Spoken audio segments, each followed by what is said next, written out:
ముందుపోతున్నాం. కానీ పోయిన నెల చదువుకుండా భారీ వర్షం వల్ల విజయ ప్రాంతం బాగా దెబ్బతింది. దానికోసం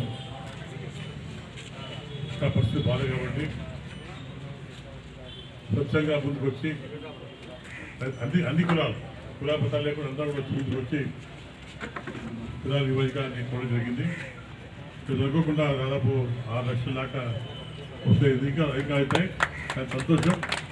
నేను అడిగేది ఏమంటే రిక్వెస్ట్ అంటే ఎంప్లాయీస్ కానివ్వండి, అందరు ఎంప్లాయీస్ కూడా ఒక్కో జీతం పెట్టాం, అందరూ కూడా మా రిక్వెస్ట్గా పోతాం. ఎంప్లాయీస్ పోలీస్ కానివ్వండి, ఎంప్లాయీస్ కానీ అందరూ కూడా ఎందుకంటే మనం చాలా కష్టంలో మన గతంలో మన చదువు పెట్టు పెద్దతో వచ్చిన సాయం చేశారు. పెద్ద బంధువులు వచ్చి 90 ప్రభుత్వం. అదేవిధంగా మనం కూడా అక్కడ పరిస్థితి బాగా కాబట్టి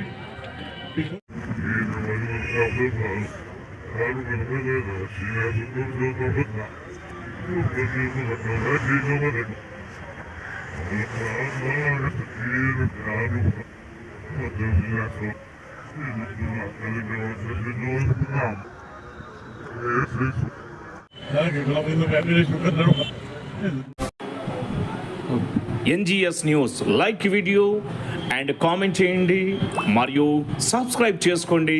ఎల్లవేళలా న్యూస్ కోసం ఇప్పుడే సబ్స్క్రైబ్ చేసుకోండి. NGS news.